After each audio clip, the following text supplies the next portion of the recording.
Top quality और consistent performance के लिए सिर्फ सिल्वर पंप नाम याद रखना।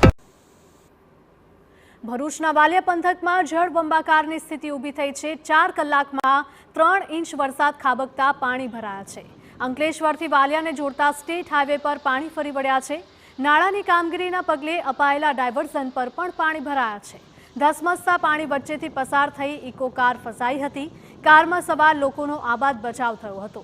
સ્ટેટ હાઈવે પર વાહન વ્યવહાર ઠપ થયો છે। તો આ દ્રશ્યો ભરૂચના વાલિયા પંથકમાંથી કે જ્યાં જળબંબાકારની સ્થિતિ ઊભી થઈ છે। અહીંયા અવિરત વરસાદના કારણે રસ્તા બંધ થયા છે।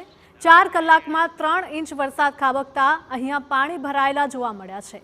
અંકલેશ્વરથી વાલિયાને જોડતા સ્ટેટ હાઈવે પર પણ પાણી ફરી વળ્યા છે। નાળાની કામગીરીના પગલે અપાયેલા ડાયવર્ઝન પર પણ પાણી ભરાયેલા જોવા મળ્યા, જેના કારણે અનેક વાહન ચાલકો અને ટ્રક ચાલકો અહીંયા અટવાયા હોય તેવા દ્રશ્યો પણ સામે આવી રહ્યા છે।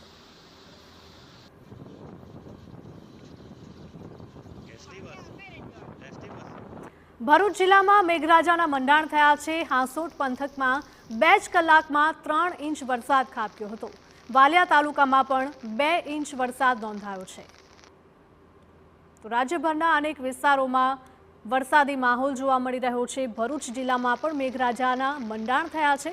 હાંસોટ પંથકમાં 2 કલાકમાં 3 ઇંચ વરસાદ ખાબક્યો છે।